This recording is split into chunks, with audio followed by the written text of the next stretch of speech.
en coautoría, publicados en revistas científicas en 2019 y 2020 respectivamente. Ha participado en varios cursos de actualización en el área de la inmunología, entre los cuales destacan el 13º concurso de inmunología básica y clínica con sede en el Hospital Infantil de México Federico Gómez, el curso de posgrado en ciencias biológicas, respuesta inmune en sistema nervioso central y el programa especializado Fundamentals Immunology por parte de la Universidad de Rice, entre otros. Actualmente se encuentra adscrito en el Departamento de Biología de la Facultad de Química de la UNAM como ayudante de profesor B en la materia de inmunología general de la carrera de Cocina. A nombre de la CEVIC, José de Ricardo, le doy la bienvenida y regresamos en estos espacios. Ok, muy buenas tardes a todos. Muchísimas gracias por la invitación. Voy a comenzar la presentación, las diapositivas, y por favor me avisan si se ve.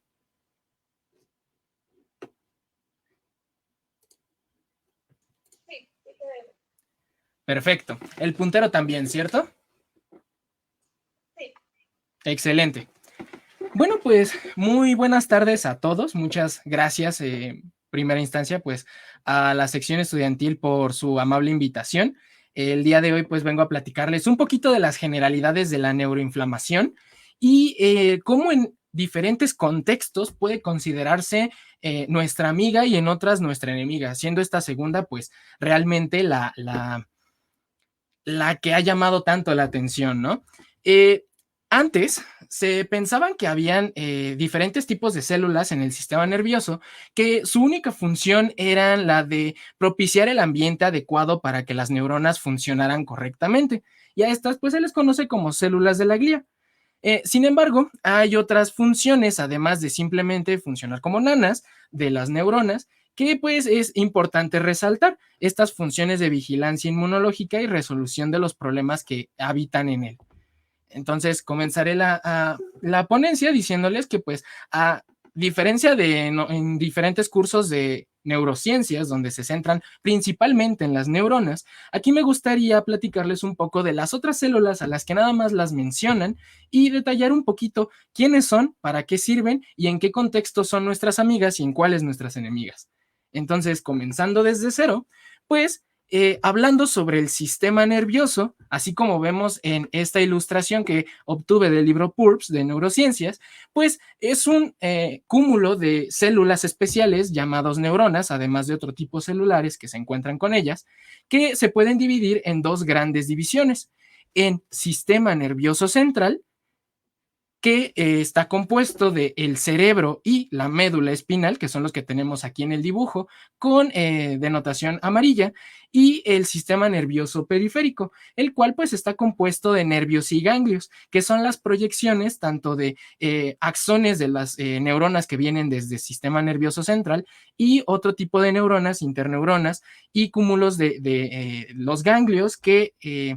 tienen funciones aferentes y eferentes, es decir, van a captar lo que ocurre en el exterior y nos va a ayudar a responder ante los estímulos que estamos recibiendo.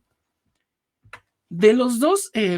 áreas, de las dos grandes divisiones, donde me voy a enfocar para la plática es en sistema nervioso central. Y ahora quiero hablarles un poco de quiénes son estos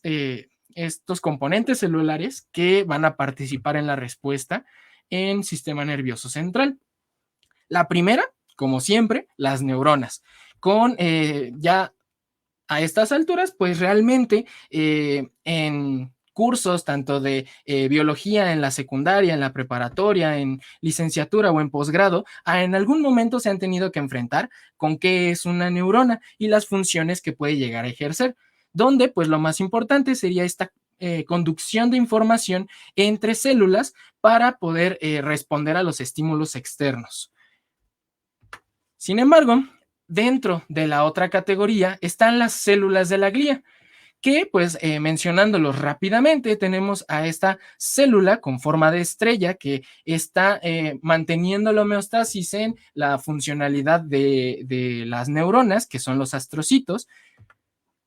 Estas células ramificadas un poco más pequeñas, que son la microglía o microglia, los oligodendrocitos, que son estas células que se encargan de mielinizar, de mantener aislantes para la conductividad eléctrica en la transmisión en cierto tipo de neuronas. Y también tenemos a otros tipos celulares como las células ependimarias que se encuentran en ciertas áreas como órganos circunventriculares o en los plexos coroideos. Sin embargo, además de las células de la glía y de las neuronas, existe un efecto de vigilancia inmunológica por las células que a muchos de ustedes, pues a lo mejor esos nombres ya se les hacen familiares, como lo que son las células dendríticas, los macrófagos derivados de monocitos, varios tipos de linfocitos, linfocitos T, linfocitos B, linfocitos innatos, T gamma delta, etcétera, las NKs, y también la participación de ciertas estirpes de granulocitos como los neutrófilos o los eosinófilos, dependiendo de qué estímulo los esté convocando a que vayan a apoyar en la respuesta inmune en sistema nervioso central. Si nos vamos célula por célula, a los dos componentes principales de los que quiero platicarles el día de hoy son sobre los astrocitos y la microglía. Los primeros, que son los astrocitos, que justamente esa forma de estrella es la que les da su nombre, astro, que viene de estrella, y cito de célula, pues son células que provienen de progenitores neurales. Estas son células que se diferencian y tienen dos morfologías diferentes, por lo menos que son las principales, en el cerebro adulto. Estas, si las medimos de extremo a extremo, de punta de una ramificación a otra, pueden llegar a medir aproximadamente 60 micrómetros y forman parte de entre 30 y 50% de la totalidad celular en el sistema nervioso central. Asimismo, pues son como el 60% de la totalidad de las células de la glía. Aquí les dejo una pequeña imagen de la neurona, un pequeño esquema. De hecho, la plática va a ser un poco más ilustrada para que les pueda explicar las generalidades de la respuesta de neuroinflamación. Y esta neurona tiene la finalidad de mostrarles que la morfología de los astrocitos está definida de acuerdo en la zona en contacto con la neurona con la que encontramos a este astrocito. Los primeros que tienen aquí de color verde, pues son astrocitos protoplasmáticos, los cuales pues son células con un soma central que tienen ramificaciones que le dan una forma ovoide y ciertas ramificaciones primarias y secundarias. Se encuentran próximos a los somas de las neuronas, permitiéndoles ejercer funciones de regulación en los procesos de sinapsis, en los procesos metabólicos de las neuronas, y se caracterizan porque sus prolongaciones, sus extensiones del citoplasma, son muy cortas, pero son muchas, de forma que al verlo ya en una tinción,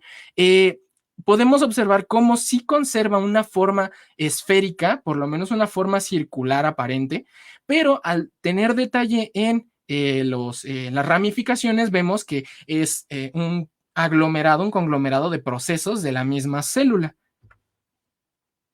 Por otro lado, la siguiente categoría de los astrocitos son los fibrosos, aquellos que se encuentran interactuando no al nivel del soma de la neurona, sino a nivel de los axones y de los nodos de Ranvier. Estos se encuentran justamente en donde lo conocemos como sustancia blanca, que es donde se encuentra el conjunto de axones, y se caracterizan por tener pocas prolongaciones, pocos procesos celulares, pero muy largos y poco ramificados. Es decir, a diferencia de los protoplasmáticos que terminan con una forma circular, a pesar de las ramificaciones que tiene, estos tienen formas más alargadas, los fibrosos. Viéndolo en una micrografía ya más próximo a la realidad, pues podemos confirmar las diferencias entre lo arbóreo, por decirlo de alguna manera, que se ve en los protoplasmáticos, y lo alargado y poco ramificado que se ve en los fibrosos respecto al otro tipo de morfología de astrocitos. Estas son las formas que tienen mientras ejercen sus funciones normales, mientras están en homeostasis. Ese estado en el que lo único de lo que se están preocupando es de que las neuronas y de que todo el sistema que se encuentra inmerso en el parénquima cerebral funcione correctamente. Y a este estado se le llama estado quiescente, lo cual pues podemos ver ya aquí como células que si bien tienen un pequeño soma central, pues las ramificaciones que vemos aquí son más notorias, son delgadas, son largas,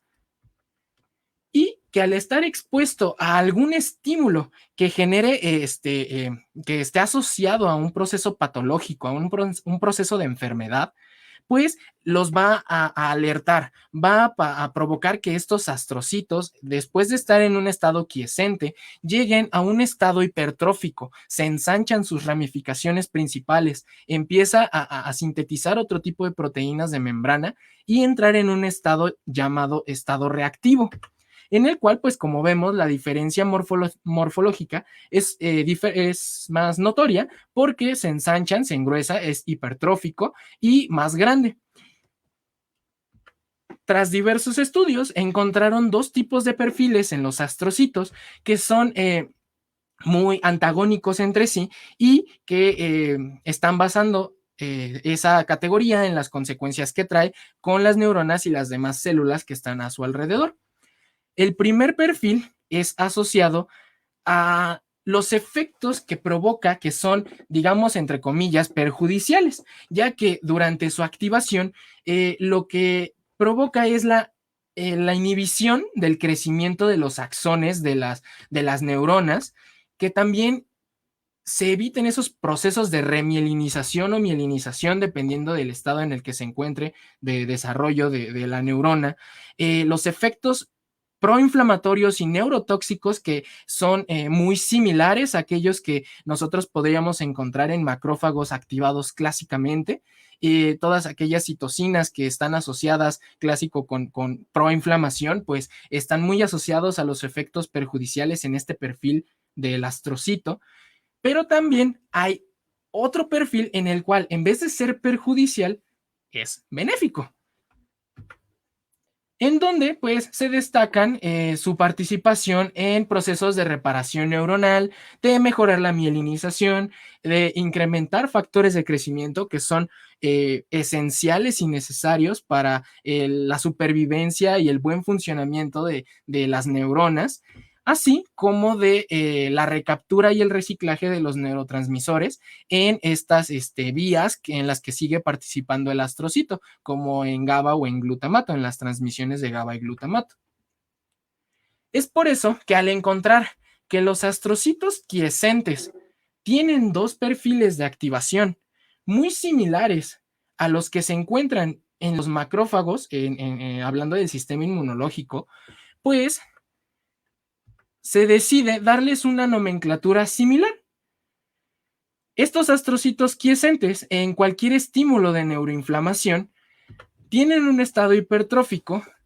con efectos perjudiciales, donde entran en juego diferentes especies reactivas que tienen como consecuencia el estrés oxidante en el parénquima cerebral.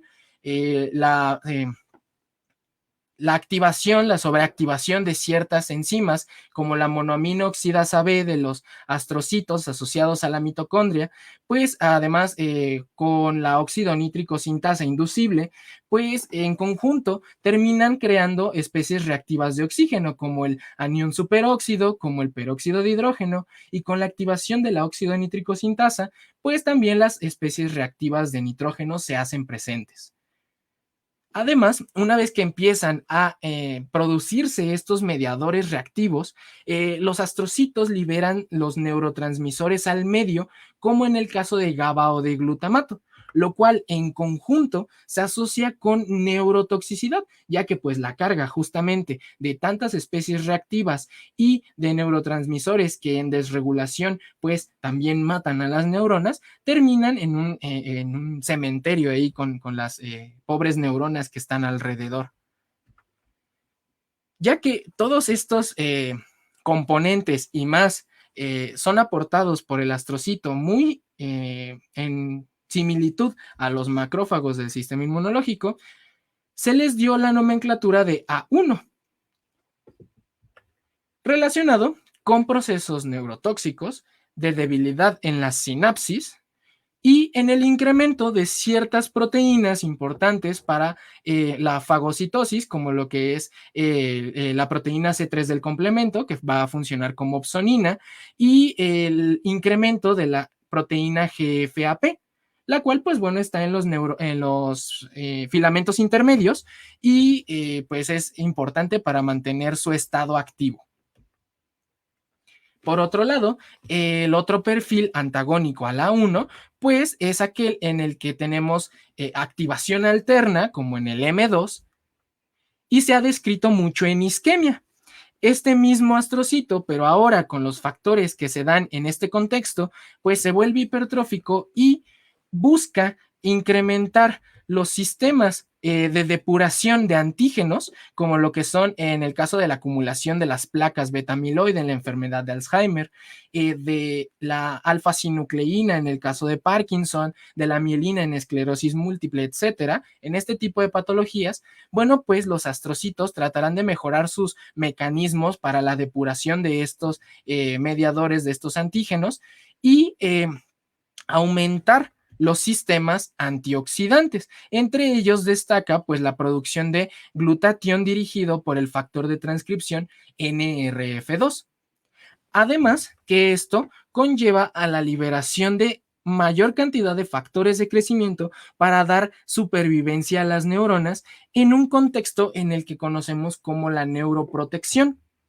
Debido a este perfil que está muy similar, es muy parecido a los macrófagos activados alternamente o los M2, pues se les da la nomenclatura de astrocitos reactivos A2, asociados nuevamente con efectos neuroprotectores, con reparación de los espacios sinápticos y el incremento de esta proteína llamada S100A10,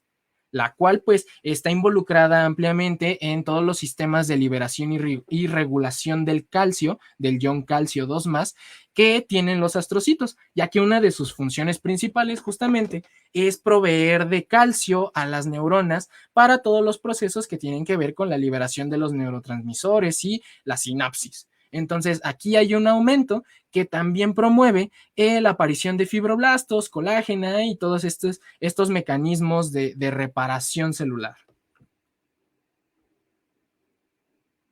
Esa fue la historia de los astrocitos muy por encima. Podríamos hablar de muchas cosas más, pero en general, pues esto es lo que a mí me sirve para poner un contexto inmunológico. Ahora hablaremos un poquito de la microglía o microglia. Los dos términos hasta ahora están aceptados y siguen habiendo discusiones de cuál está mejor dicha, pero la célula es la misma. Esta diferencia del astrocito no viene de progenitores neurales. Esta sí tiene un origen hematopoyético. Sin embargo, solo es durante los procesos de embriogénesis, cuando estén en desarrollo el bebé, durante la formación del saco vitelino y el hígado fetal y el vaso fetal, pues existen precursores hematopoyéticos que se establecen donde se está formando el sistema nervioso central, se establecen ahí y terminan de diferenciar in situ, dando lugar a lo que conocemos como la célula macrófago residente del sistema nervioso central o microglía. Sin embargo, su morfología también se adapta y no es como en el astrocito, que es muy evidente cuando está en los somas y cuando está en los axones y solamente es uno u otro, porque la microglía se adapta dependiendo de dónde le estemos buscando, de dónde se establece. En el caso de la corteza, estando en un estado quiescente, la podemos encontrar un poco más parecido a el dibujo que les había enseñado previamente, con un soma central y ciertas ramificaciones que le dan una extensión que termina siendo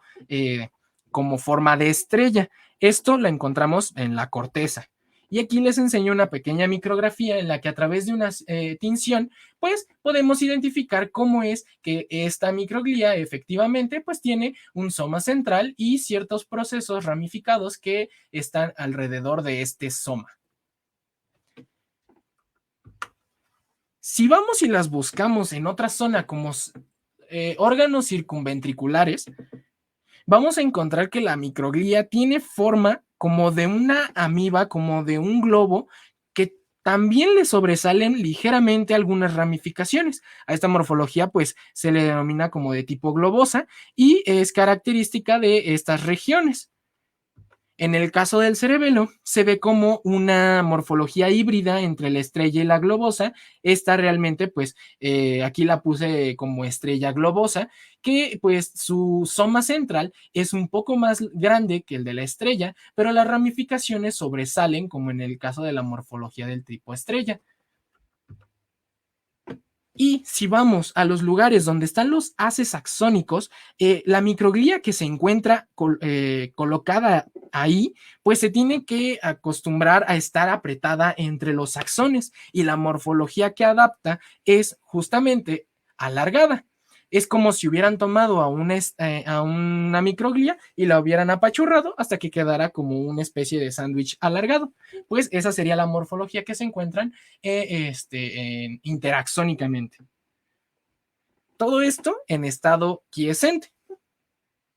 Esta célula, si tomáramos de extremo a extremo y la pudiéramos medir, pues veríamos que su tamaño oscila entre los 40 micrómetros, que sí es más pequeño que una neurona que puede medir entre centímetros hasta metros y un astrocito que mide 60 micrómetros, pero si lo comparamos con otras células, como por ejemplo los eritrocitos o como los monocitos, los eosinófilos, basófilos o los neutrófilos, pues esta microglía es más grande, solo que en comparación con las vecinas, que son neuronas y astrocitos, se ve tan chiquita, pues se le conoce como la pequeña célula del sistema nervioso central. Esta es el equivalente a aproximadamente entre un 10 y un 15% de la totalidad celular en sistema nervioso y aproximadamente un 32% de las células de la glía en el sistema nervioso central. Y como buen macrófago, tiene diferentes estados de activación. Primero, cuando se encuentra sin estimulación, ejerciendo funciones homeostáticas, pues está en un estado conocido como quiescente, así como el astrocito, o ramificada, que pues aquí la vemos ya en una micrografía más acercada a la realidad, como es que justamente se ve esta morfología del soma central con ramificaciones periféricas, primarias y secundarias, y en sus funciones encontramos que está en vigilancia constante de forma inmunológica, ya que tiene constitutivamente ciertos receptores que seguramente se les harán familiares, que son los PRR, sobre todo los TLR, los Toll-like receptor, receptores tipo Toll, de tipo 2 y 4, así como receptores de complemento para detectar en caso de que complemento se haya sido fijado en algún patógeno, en algún resto celular, etcétera, y promover la limpieza de esos restos y antígenos. Además de que pues también están controlando que otro tipo de células como los linfocitos que pudieran llegar a esta zona pues no estén sobreactivándose y generando daño in situ y les da señales de muerte a través del sistema de Fas ligando. Una vez que esta microglía o microglia detecta algo que no está muy bien, que estimula sus receptores PRR, pues entra en un estado de activación en el cual también se vuelve hipertrófico, el soma comienza a incrementar su volumen y los procesos empiezan a alargarse más. Esta es la forma intermedia o forma activada y se caracteriza por incrementar sus funciones de procesamiento y presentación como buen célula presentadora de antígenos. Incrementa la expresión de moléculas del MHC de clase 2 y toda la maquinaria para la fagocitosis, así como que empieza a secretar algunos quimioatrayentes como la interleucina 8 que recluta monocitos y neutrófilos y las quimiosinas rantes que atraen linfocitos. De forma que en conjunto con estas células, pues llegará a un fenotipo del tipo ameboideo reactiva, en la cual ya tiene una forma más como de macrófago tisular y hasta cierto punto con los marcadores que presenta, se vuelve poco distinguible de un macrófago que pudiéramos tener en cualquier otra parte del cuerpo. Por eso a este estado también se le puede llegar a conocer como macrophage-like o como tipo macrófago y sabe polarizarse a un estado M1 o al estado M2. en el cual pues esta microglia que está quiescente después de todo este proceso de activación puede llegar a tener un perfil proinflamatorio que como buen macrófago M1 terminará en la secreción de ciertas citocinas proinflamatorias como el TNF-alfa, como la interleucina 1 beta con los mecanismos de inflamasoma, en la generación de algunas especies reactivas de oxígeno y proteínas como la de choque térmico 60. Sin embargo, en el caso de que el motivo por el cual se polarizara M1 es resuelto y los mecanismos que regulan la respuesta inmunológica son buenos, están en buen estado, esta microglia pues entonces tomará el camino de llegar a un estado inmunorregulador o activación alterna M2, donde si bien todavía existe un panorama con citocinas proinflamatorias, se dedicará a secretar cierto tipo de moléculas como la CXCL13 para reclutar linfocitos T reguladores y factores como IGF-1 para promover el crecimiento de los tejidos y la activina para activar a los fibroblastos y reparar tejidos. De manera que esta es más parecida a un macrófago M2, por eso a la microglia se le denomina M2 en este estado. Como ya les venía contando, pues no se casan con un perfil, sino que se ha visto que una misma microglia puede llegar a ser intercambiable en sus fenotipos de M1 y M2, dependiendo de las condiciones y a lo que se esté enfrentando. Con esto, pues es un panorama general de quién es y qué hace el astrocito y el macrófago en sistema nervioso central, digo, la microglia. Ahora, después, este estudio de 2018 utilizó una técnica llamada citometría de masa para detectar la cantidad de células que provengan de hematopoiesis que se encuentran en un cerebro de adulto joven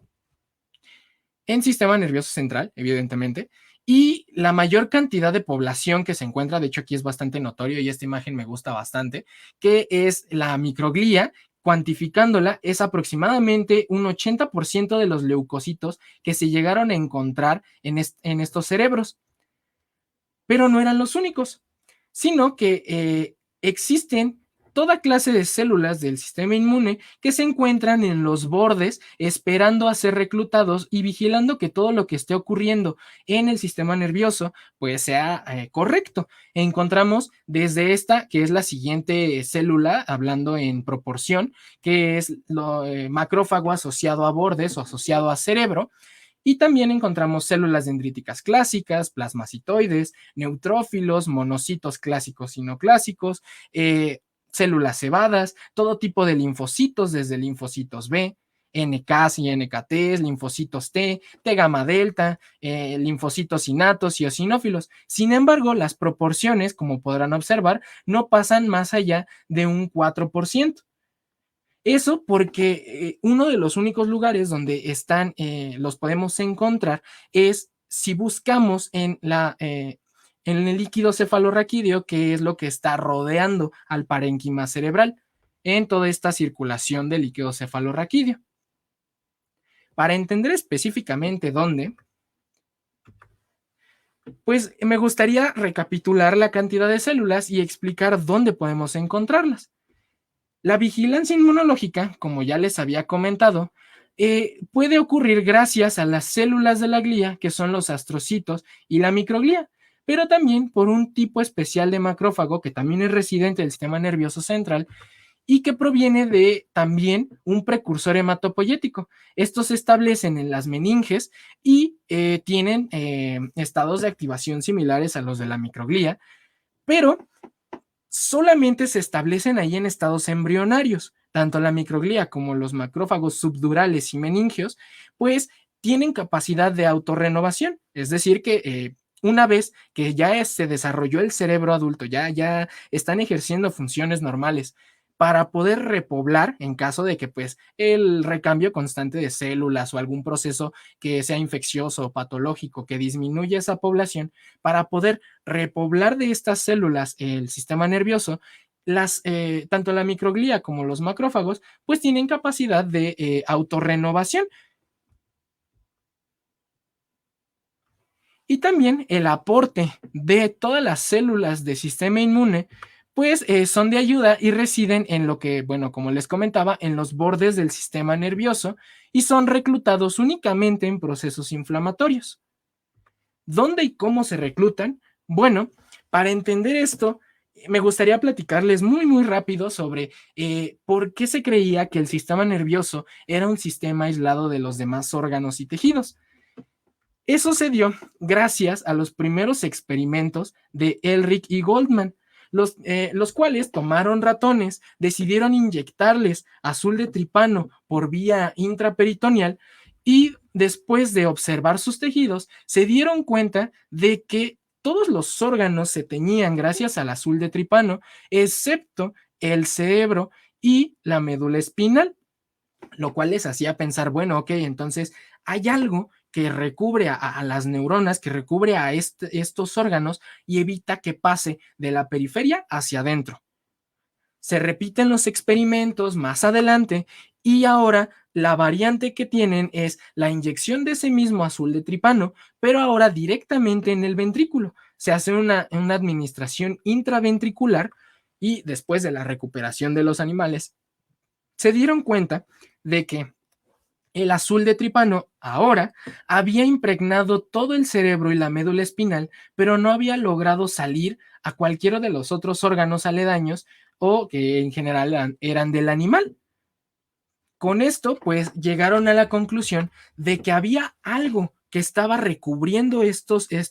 tejidos que impedía la comunicación entre el interior y el exterior. Decían que había una compartimentalización del sistema nervioso central, que en un principio se creía le daba la condición de inmunoprivilegiado, es decir, que se creía desde el inicio que no había una respuesta inmune dentro de este tejido, lo cual pues ahora se sabe que en efecto sí la hay, pero está muy regulada. ¿Cuáles son las membranas que recubren o qué es lo que está cubriendo al cerebro y a la médula espinal que impide el paso de moléculas, células y lo que sea de la periferia? Bueno, les platico sobre estas tres membranas llamadas meninges. Son aquellas que recubren al sistema nervioso central, pero no vienen solas. Si nosotros hiciéramos un recuento de lo que tenemos de afuera para adentro en la cabeza, con lo primero que nos encontramos es con la capa de piel que tiene folículos pilosos, que tiene células del epitelio, tiene una aponeurosis, que es una membrana que está por debajo de la piel a este nivel. Luego encontraríamos el cráneo, con lo que sería la capa del periósteo y el hueso en sí. Y ahora sí, por debajo del cráneo que está recubriendo y protegiendo, pues físicamente al cerebro, encontramos a las meninges. Estas tres son las responsables de la regulación de la entrada y salida de cosas en el sistema nervioso central. Tenemos tres capas. La primera, la más externa y más gruesa, que es la dura madre. Luego le sigue una un poco más delgada llamada aracnoides y la última que es la que está aledaña al parénquima cerebral, que es la pía madre. Estas dos tienen una característica muy particular y es que si nosotros hacemos zoom en este recuadro que tenemos aquí, podemos identificar lo que describieron muy bien en este artículo, donde hablan que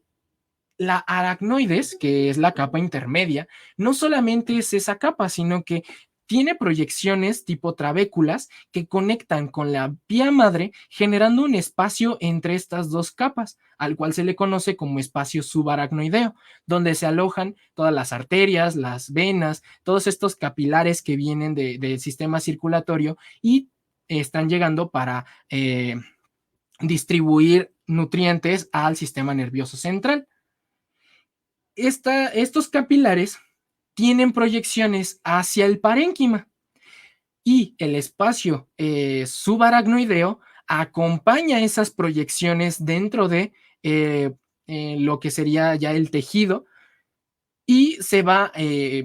recubriendo estos capilares dejando un pequeño espacio llamado espacio perivascular.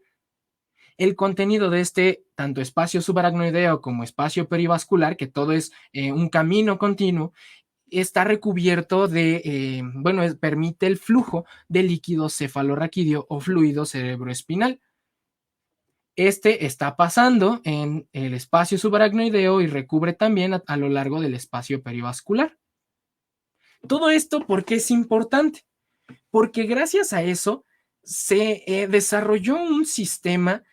que es el que permite que sea tan selectivo el paso de cosas de el volumen sanguíneo a las células que están en el sistema nervioso. Si nosotros a este espacio perivascular y en la proyección capilar de las arterias y venas del sistema nervioso les hacemos un zoom aquí,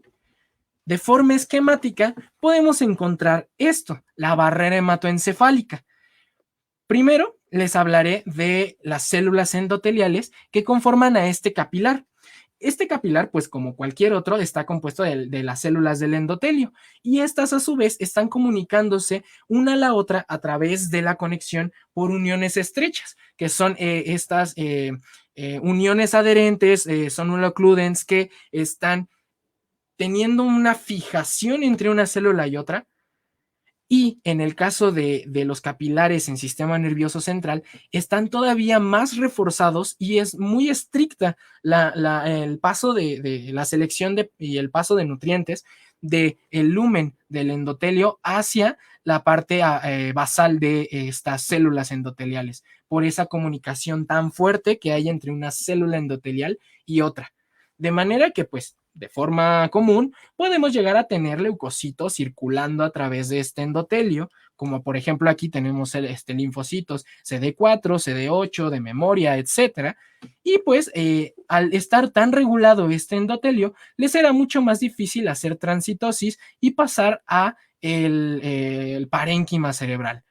Pero la historia no acaba ahí, sino que este capilar está recubierto de lo que, bueno, todas las capas de epitelios tienen, que son la membrana basal, pues en este caso está compuesto de dos moléculas principalmente muy específicas llamadas laminina A4 y A5, que le dan mayor rigidez, así como por otro tipo de células llamadas pericitos, que como si fueran nuestra mano, están regulando el flujo sanguíneo y también funcionan para reparar en caso de daño físico.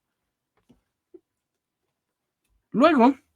si seguimos de adentro para afuera, nos encontramos con este espacio perivascular, lo que vemos como proyección desde el espacio subaracnoideo y que acompaña al capilar, formando el espacio perivascular que vemos aquí, también se le conoce como espacio de Virchow-Robin, donde está pasando el líquido cefalorraquídeo por la misma distribución que está dando vuelta a esta circulación del líquido cefalorraquídeo en los ventrículos,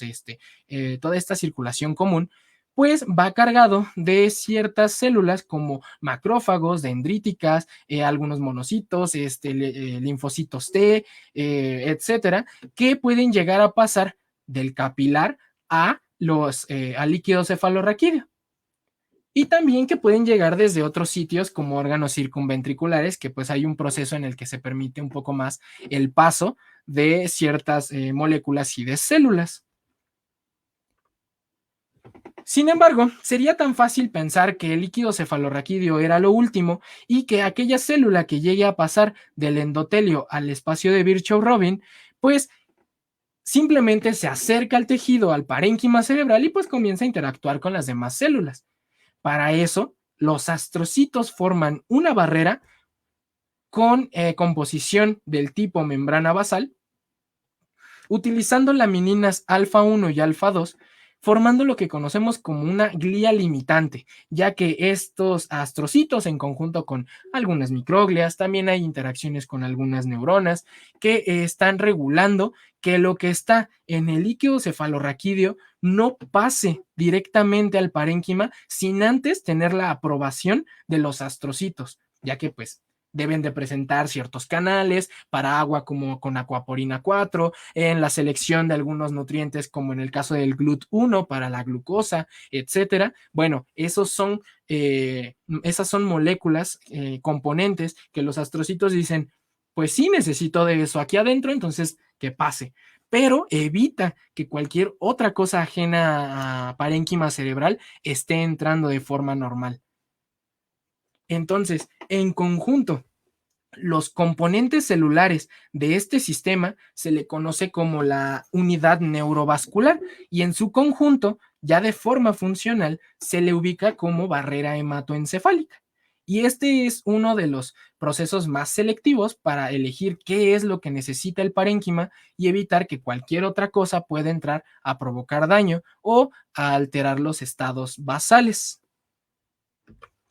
¿Qué funciones tiene? Bueno, como podrán imaginarse, previene la entrada de cualquier genobiótico, que genobiótico es una molécula o una sustancia ajena a nosotros, al cuerpo humano, y cualquier otro componente celular ajeno al sistema nervioso central, y también en mantener y propiciar el microambiente neuronal apropiado, adecuado, para llevar funciones sinápticas normales. Y aunque, como buen endotelio, los leucocitos tienen capacidad de ser atraídos a través de quimiosinas y tener procesos como la transmigración en el rodamiento, la activación, el arresto, la modificación del citoesqueleto y la transitosis transcelular o paracelular, la migración de el lumen del endotelio a lo que en otros tejidos ya sería propiamente el tejido, aquí debe de pasar un segundo punto de control, que es el espacio perivascular y la glía limitante. Aunque logre completar su proceso de transmigración endotelial, pues deberá enfrentarse con los astrocitos, quienes si no requieren que el leucocito entre por X circunstancia, pues le van a decir que crees que no y le van a presentar algunas moléculas que inhiben la activación o que llevan a la muerte apoptótica de estos leucocitos para evitar que se descontrole el ambiente proinflamatorio en el sistema nervioso. Y a todo esto, ¿qué es la neuroinflamación? Bueno, pues es todo este juego de citocinas, quimiosinas, especies reactivas de oxígeno y nitrógeno y algunos segundos mensajeros como las de vías de señalización intracelular o algunos otros mediadores inflamatorios como prostaglandinas y leucotrienos que están en el sistema nervioso central, es decir, es la respuesta inflamatoria a nivel de cerebro y médula espinal. En el caso de la microglía, si no le damos ningún estímulo y se encuentra en sus funciones normales, sus funciones homeostáticas, pues está en constante vigilancia inmunitaria, está revisando que todo esté correctamente depurado, que participe en el metabolismo de los cuerpos apoptóticos, de la mielina, de los restos de mielina, de algunas proteínas mal plegadas que puedan empezar a acumularse, pero que sí sea capaz la microglía de fagocitarla y luego de eliminar esos antígenos. También participando en las respuestas inflamatorias a través de mediadores solubles, interactuando con los astrocitos que también le está diciendo al tiempo que el astrocito está con la glía limitante, la microglía está diciéndole, bueno, sí, mantente firme, no, dale chance que entre y está regulando esta parte de la permeabilidad de la barrera. También está induciendo la generación de más capilares con vasculogénesis, manteniendo funciones correctas de los oligodendrocitos en la mielinización.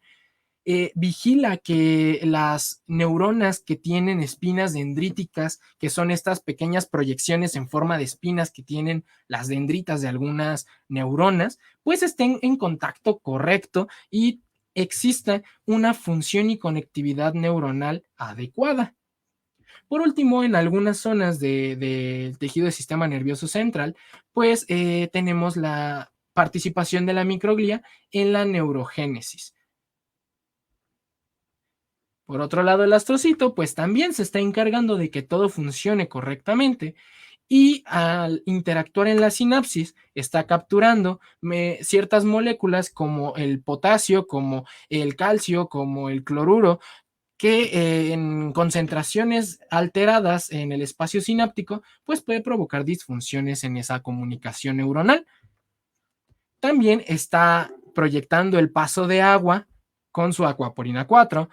los neurotransmisores como el GABA, como glutamato, que pues el astrocito participa muy cercanamente, muy en conjunto con este tipo de neuronas,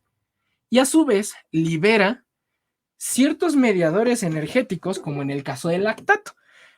En el caso del astrocito, con la glía limitante, capta, con esos pies del astrocito, capta la glucosa, tiene procesos bioquímicos de la glucólisis hasta llegar a piruvato, luego lo vuelve lactato y se lo regala a la neurona, de manera que es como en el caso de mamá pájaro y un pajarito, que pues la mamá busca la comida y la procesa para que luego se la dé a su hijito y el hijito ya la pueda comer, pues este es el mismo caso con el astrocito. El astrocito busca la glucosa, la metaboliza primero y le da un intermediario que es el lactato a las neuronas. Ya las neuronas, pues bueno, captan este lactato y lo utilizan como fuente de energía directa. Luego, pues también puede liberar precursores de neurotransmisores, ya que pues en esta misma vía del astrocito, como participa en la sinapsis, puede liberar intermediarios como la glicina, como la glutamina, y también neurotransmisores completos como GABA, como glutamato. Además, libera factores de crecimiento que permiten la supervivencia de las neuronas, tanto a nivel de sinapsis como a nivel de los nodos de Rambier. En este caso, una de las funciones principales que tiene en este espacio intermielínico, pues está el control de los iones que están en la parte extracelular.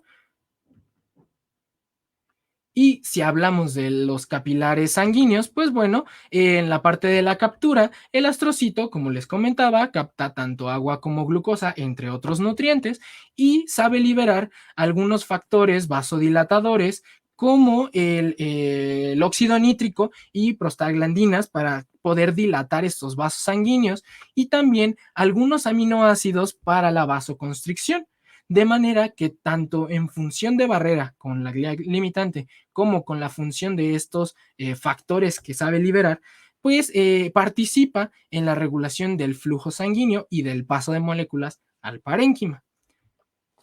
Ahora, cuando hay algo que rompe ese balance homeostático de funciones normales en ambas, es cuando tenemos problemas.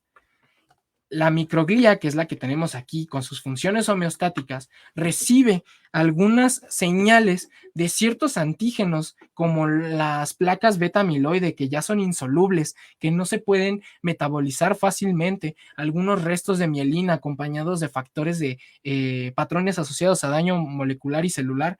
pues lo llevan a un perfil de microglia reactiva, donde lo que intenta es de reparar justamente esos procesos que pueden asociarse a neurotoxicidad y fagocitar las placas amiloides y los restos de mielina y todo lo que pueda estarla activando, y a su vez produce citocinas, dependiendo del perfil como se esté activando. Algunas muy algunas que sí están más documentadas, pues es el caso de TNF, de la interleucina 12 y la interleucina 4. Cuando están activadas, llaman a los astrocitos quiescentes a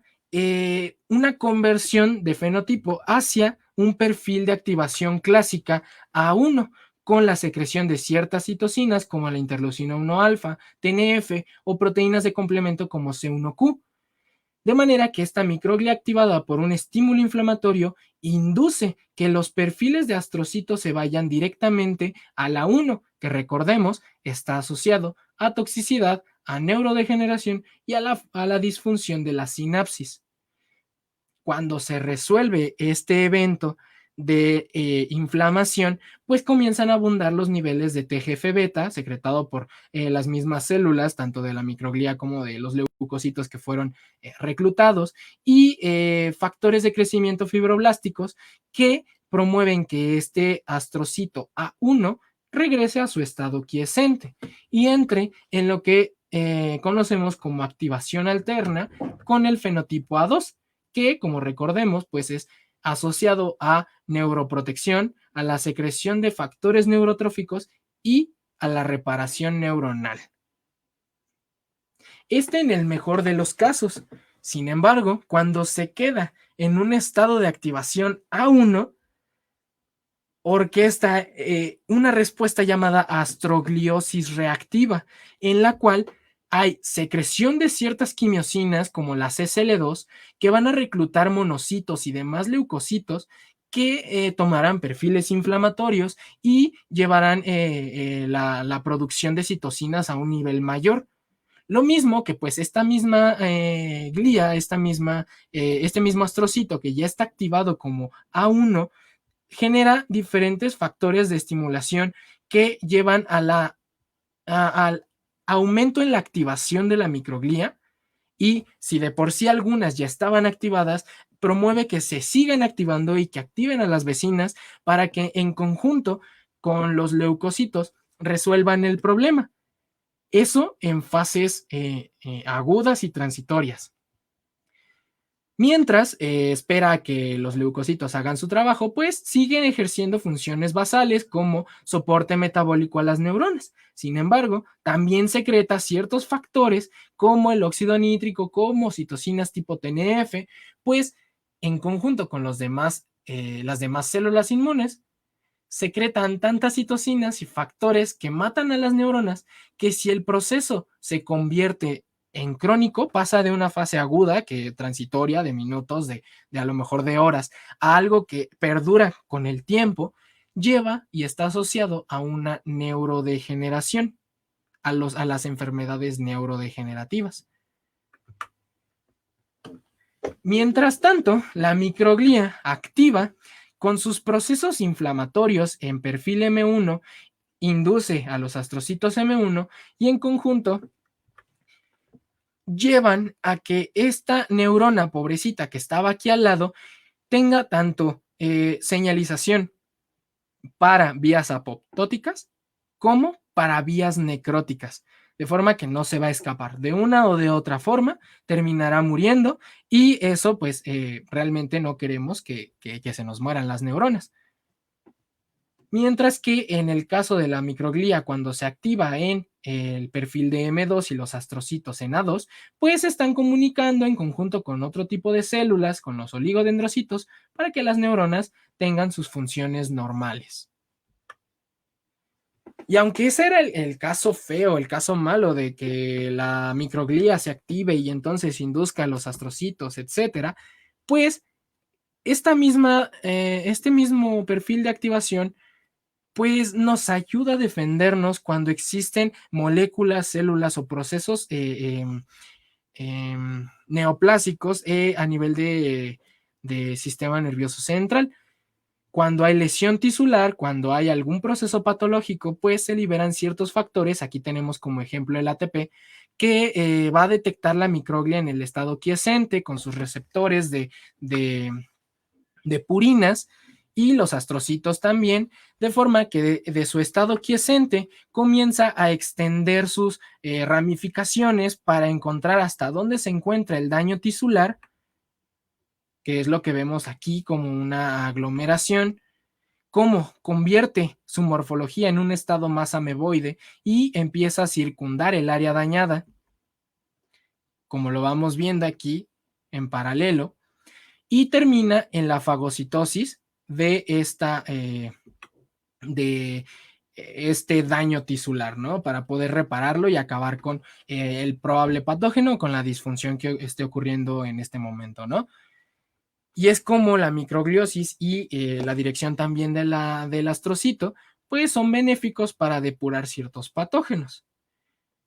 Como son dos lados de una moneda, es una espada de doble filo, es necesario tener sistemas que estén regulando que la microglia no se le ocurre nada más porque sí. Al día de hoy es un buen día para activarme y entonces empezar a hacer desastre. Lo mismo que con los astrocitos, pues hay sistemas que lo están regulando. En el caso de las neuronas, pues bueno, tenemos una interacción tanto contacto dependiente a través de sistemas de CD200 y de CX3CL1 o fractalquina, que le dan señales a la microglía de mantenerse en estado quiescente. Lo mismo que con algunas moléculas, algunos factores solubles, como BDNF, interleucina 10 y la comunicación a través de microRNAs, como es el caso del MIR124. En agradecimiento y como parte de las funciones normales de la microglía sin estar estimulada, pues bueno, hará un poco de lo que yo ya les platiqué al inicio de la sesión, que de forma contacto dependiente tiene distintas funciones, entre ellas, por ejemplo, la poda sináptica y también la secreción de factores neurotróficos, de factores de crecimiento que propicien la supervivencia y la función correcta de las neuronas, como el TGF-beta y el BDNF. A su vez, la neurona está controlando de cerca al astrocito para decirle, oye, bueno, ya si ya tengo aquí a la más rebelde controlada, por favor, tú no te actives, porque si no me la vuelves loca y tenemos problemas, ¿no? Entonces, a ti te voy a regular, astrocito, con también moléculas contacto dependiente como la CNCAM y con algunos factores de crecimiento como GDNF, como BDNF, que en su conjunto pues mantienen al astrocito en sus funciones homeostáticas. ¿Como cuáles? Bueno, ya les había platicado de algunas, como esa función en el homeostasis de calcio y en el reciclaje de neurotransmisores y factores de crecimiento. Sin embargo, la historia no acaba ahí, sino que para asegurarse de que todo esté estrictamente regulado, pues los astrocitos y la microglía también tienen comunicación entre sí. El astrocito, a través de moléculas como ORM2, PTX2 y TGF-beta, está controlando la respuesta de la microglía para mantenerla en un estado quiescente. Y a su vez, la microglía le dice al astrocito que se esté tranquilo con la secreción de ciertos factores como el TGF-beta, interferones del tipo 1 y factores de crecimiento vascular endotelial y entre otras, ¿no? Entonces uno pensaría que, bueno, les expliqué cómo es la neuroinflamación, por lo menos de perspectivas generales, y que también tenemos muchísimos sistemas, estos solo son ejemplos de cómo las neuronas, los astrocitos y la microglía se están comunicando unas con otras para mantenerse en regulación. Ah, ok, final feliz. Todo está regulado, todo está tranquilo, no pasa nada y todo está bien. Pero llega algo llamado envejecimiento y nos trae problemas a la mesa. Y es que todo lo que en función normal en un cerebro adulto se lleva de manera regular, como pues una sinapsis que es funcional, que la microglía pues está fagocitando, depurando antígenos, el astrocito en la homeostasis de calcio y más, y los oligodendrocitos mielinizando, con el tiempo, con el envejecimiento, viene una disfunción de estas cualidades de cada célula. Comienzan a tener decrementos de funcionalidad y de cognición las neuronas, de los procesos sinápticos, la microglía ya no es tan eficiente fagocitando, acumula material insoluble que jamás pudo fagocitar y terminan en la inducción de algunas placas, en el caso, por ejemplo, de Alzheimer con beta-amiloide, de Parkinson con alfa-sinucleína, entre otros.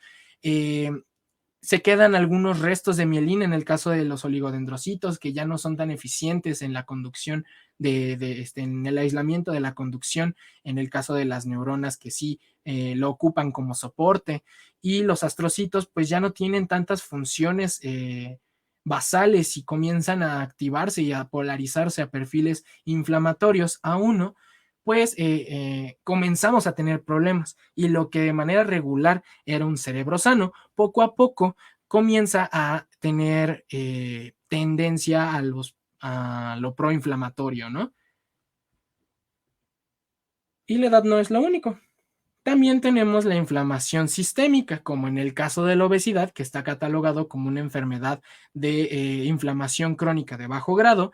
el cual, pues, como es un estímulo constante de citocinas y de algunas moléculas como el LPS, en el caso de lo que suelta la microbiota en la disbiosis, pues provoca problemas a nivel de barrera hematoencefálica. Hay dos tipos de cambios en la permeabilidad de la barrera. Uno, que es disruptivo, es decir, estos ya son a nivel histológico, hay cambios anatómicos más evidentes, provoca que los leucocitos puedan infiltrarse, que cualquier molécula que alcance a pasar, pues bueno, tenga libre paso entre el lumen del capilar hacia donde está el espacio perivascular. Los astrocitos tienen también disfunciones, ya su funcionalidad ya no es correcta y entonces descuidan la glía limitante, hay una ruptura de la glía limitante que les permite el infiltrado. Estas uniones estrechas se vuelven laxas y hay problemas que son macroscópicos,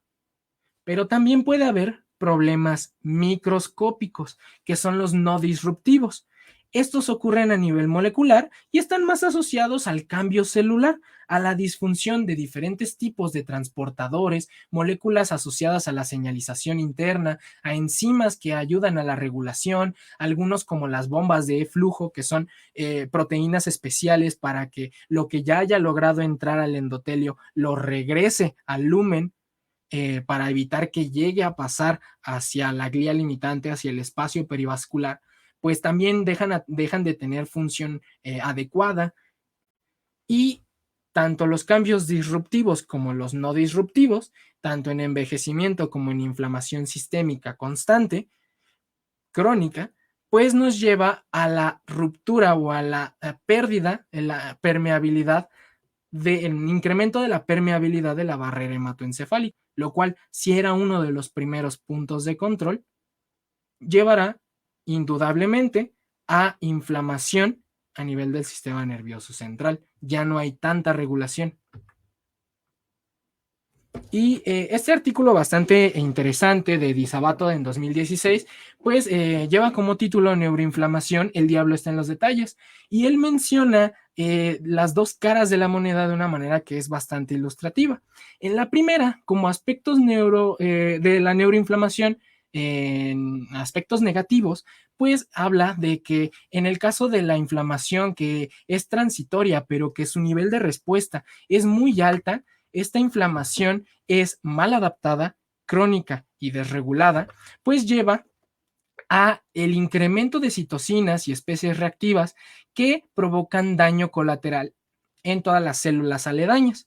En el caso de que perdure esa misma respuesta y ya no sea transitoria alta, pero sea transitoria de un nivel un poco menor, pues esos mismos procesos de incremento de citocinas y especies reactivas, así como del reclutamiento de células de la periferia, lleva a otro tipo de problemas como lo que se ha descrito en ansiedad y en depresión. En inflamación crónica de bajo grado,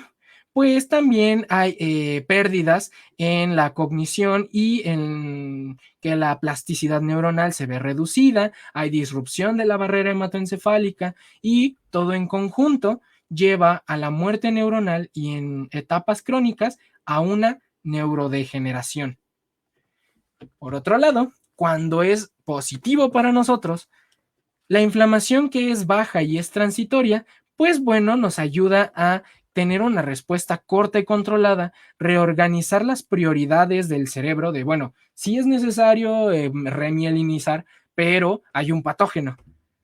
hay una amiba, hay un coco, hay lo que sea que está ahí, bueno, primero nos deshacemos de él y luego regresamos a nuestra función normal. Se reorganizan estas prioridades y comienza la secreción de ciertas citocinas que mantienen a las neuronas en buen estado, como la interleucina 1 o la interleucina 4, que se ha asociado con procesos de memoria y aprendizaje y una plasticidad aumentada. También asociado ya más a perfiles M2 con ayuda de la interleucina 4, hay reparación del daño tisular a este nivel por casos de patógenos o por casos de cualquier tipo de patología en sistema nervioso, y lleva a un fenotipo de células que promueven la supervivencia de las neuronas y a esto lo conocemos como fenotipo neuroprotector. Este aspecto de la inflamación que es baja, que es transitoria, que únicamente ayuda a eliminar lo que esté presente en el cerebro o en la médula espinal, se le dio una denominación muy particular, que es euflamación. la cual pues está asociada a procesos de neuroprotección y de resolución de patógenos, que es controlada de bajo grado y pues proviene de las etimologías de eu, que es bueno, y de flamación relacionado a la inflamación, de flama, de llama y todo lo que a lo mejor saben acerca de dónde viene la palabra inflamación. Entonces, este es un término que se ha utilizado recientemente para denominar a la inflamación, que tiene aspectos positivos y de resolución de problemas en sistema nervioso central.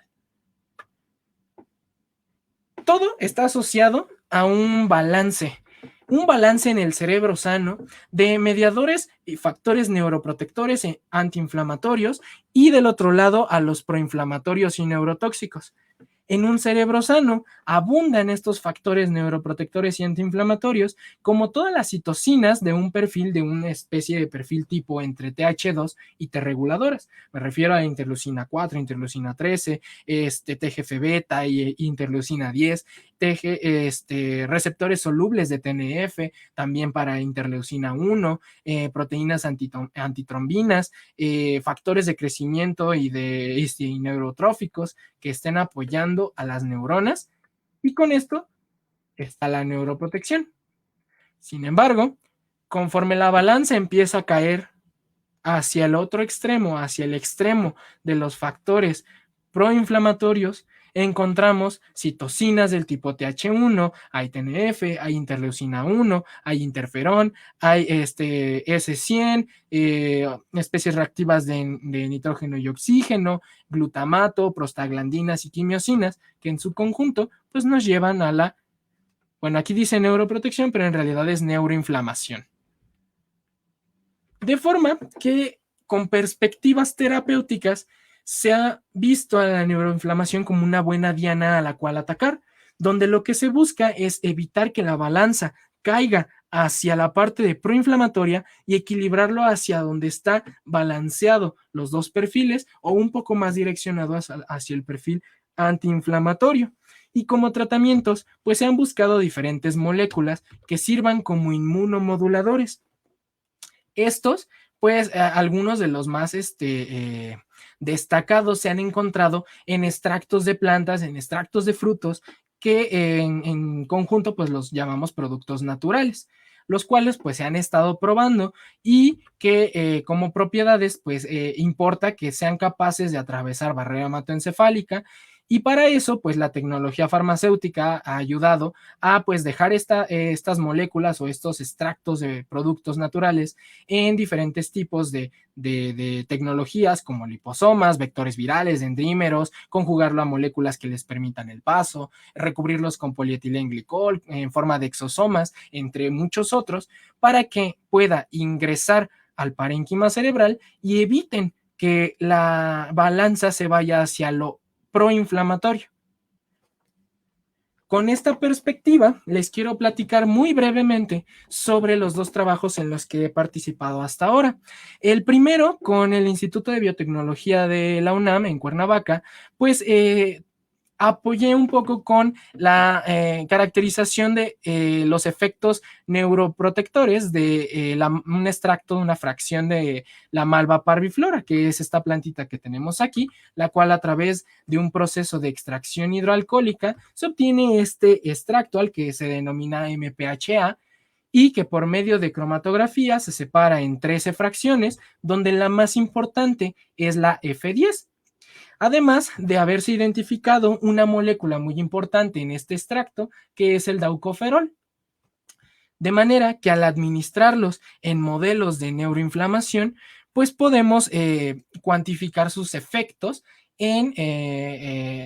las citocinas proinflamatorias. Estrictamente, pues me limito a explicar la parte de inflamación donde participé en la medición de estas citocinas, donde pues vemos cómo la interleucina 1 beta, que recordemos, se encuentran en estado basal, o sea, no hay nivel cero de citocinas proinflamatorias, sino que existe un nivel basal, pero cuando existen procesos neuroinflamatorios, estos se incrementan.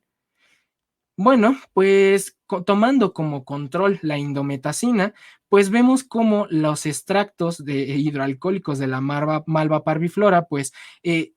disminuyen los niveles de la interleucina 1 beta, incluso por debajo de lo que lo logró la indometacina, siendo de importancia que la extracción completa en hidroalcohólica en una porción de 50, pues es una de las que más restablece, probablemente porque no nada más hay una, sino varias moléculas actuando a la vez, promueve la disminución o el restablecimiento del nivel basal de la interleucina 1 beta. Lo mismo ocurre con la fracción 10, la cual en una porción de solo 5, pues es la que causó un poco más de disminución de la interleucina 1 beta. En el caso del TNF-alfa, pues no hay problema, es muy similar, donde vemos como, tomando como referencia la indometacina, pues el extracto hidroalcohólico también reduce los niveles, pero no de forma estadísticamente significativa, y el daucoferol y las fracciones más pequeñas de la fracción 10, bueno, las dosis más pequeñas de la fracción 10, pues son las que mostraron tener un mayor efecto en la disminución de la citocina proinflamatoria. De manera que pues tiene capacidad de disminuir estos niveles durante la inflamación, la neuroinflamación, y puede ser un posible tratamiento, una posible alternativa para disminuir estos efectos neuroinflamatorios. Por otro lado, en el Instituto de Neurología apoyé en el proyecto donde a través de la molécula de la S-alilcisteína, desde ahora SAC, que se encuentra en los ajos, que de hecho en el ajo que ya está más maduro, se puede encontrar esta molécula, y se le han encontrado diferentes propiedades antioxidantes y antiinflamatorias. Y para eso, en un modelo de excitotoxicidad en ratas, se retó cómo era que esta S-alilcisteína podría controlar el daño que provoca el ácido quinolínico, en el cual, pues bueno, de forma basal, sin daño aparente, pues no hay cambios respecto a los controles. Como profiláctico, antes de realizar el daño, mantiene estos niveles de TNF-alfa, pero no es capaz de disminuir los niveles de TNF-alfa que sean estadísticamente diferentes que el control positivo,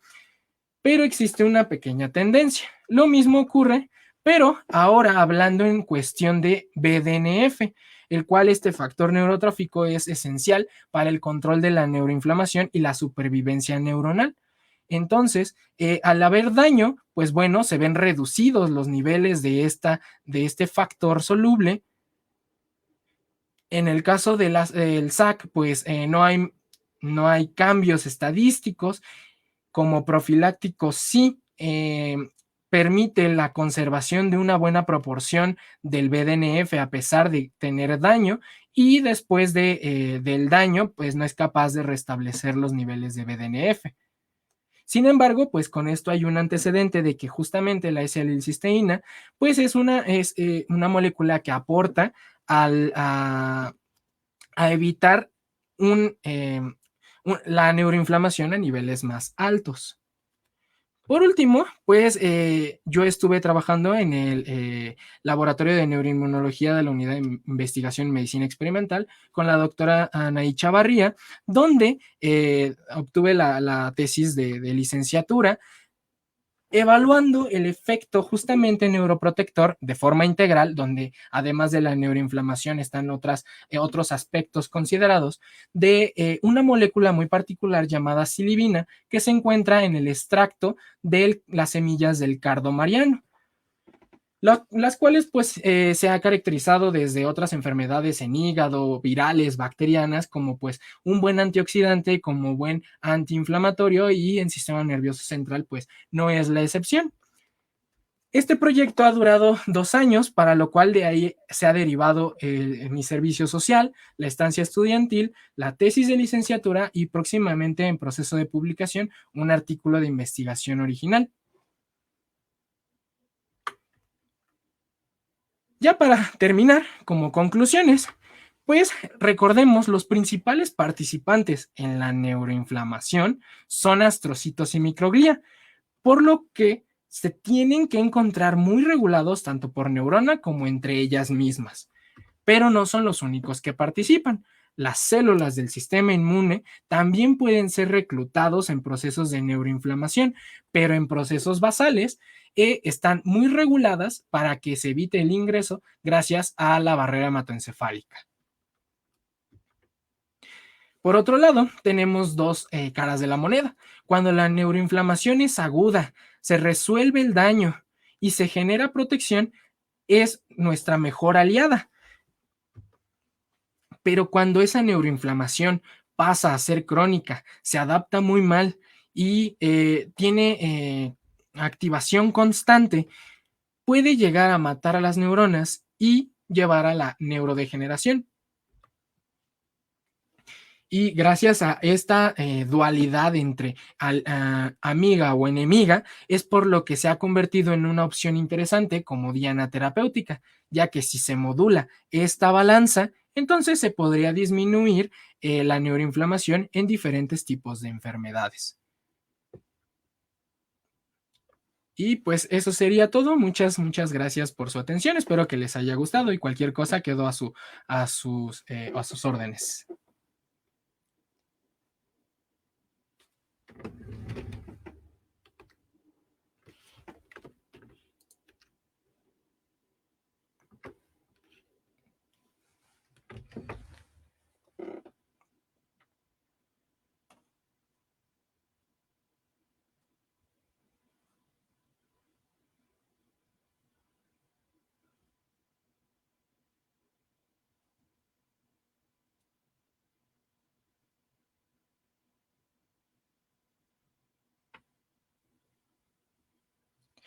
Ok, bueno, es que además de las actividades que tiene la microglia y el astrocito en la remoción de este tipo de antígenos como las placas de amiloide en Alzheimer, pues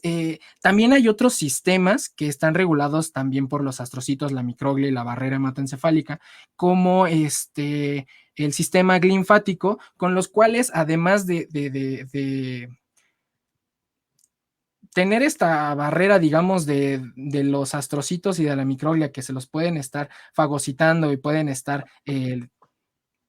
depurándolo, este sistema linfático a través de líquido cefalorraquídeo, pues va a llevar del parénquima hacia el líquido cefalorraquídeo los antígenos y se puede estar depurando por este medio, además de otro tipo de sistemas. Entonces, en funciones donde todavía es controlable, donde algo salió mal en la proteína y se plegó mal, pues la microglia puede fagocitarla y olvidarse de ella. Pero cuando ya viene de las neuronas que empiezan a generarlo de forma masiva e insoluble, pues es cuando ya empieza a generar más daño y a asociarse a enfermedades como el Alzheimer. Muchísimas gracias, no me di cuenta que estaba muteada. Antes de eso, te decía que pues, había muchos comentarios donde te dije que había sido una excelente plática. Muchísimas gracias por tu respuesta. La siguiente pregunta es, ¿cuál es? Eduardo Corona dice, teniendo en cuenta que hay una relación estrecha entre cerebro y ojo, si ocurre una enfermedad neurodegenerativa, lesión, daño en cerebro, la inflamación que ocurre en el cerebro también puede que se transmita este daño al ojo. Directamente no tanto, porque a pesar de que hay una relación muy estrecha entre, como bien dicen, el cerebro y el ojo, hay sistemas de regulación en el que, bueno, el daño que se provoca en ciertas áreas, sobre todo en enfermedades asociadas a patógenos, pues se trata de contener en un área en donde lo que se afectan las áreas aledañas, que es la penumbra, se trata de evitar que se propague a otros órganos, en especial al ojo, que también tiene otros sistemas a los cuales pues no entro mucho en detalle, que regulan aún más la respuesta inmune en el humor acuoso y en todo este tejido que está en el ojo. Entonces es muy difícil, a menos de que se propague ya en gran cantidad la inflamación de un área muy cercana a los ojos hacia este órgano. Realmente en pocas enfermedades se describe que haya un paso digamos, una propagación de sistema nervioso tipo cerebro hacia el ojo. Muchísimas gracias. La siguiente pregunta la hace Horacio Alvarado y dice, en infecciones parasitarias en el cerebro, ¿cómo se lleva a cabo la modulación de la respuesta inflamatoria observada para evitar el daño al tejido?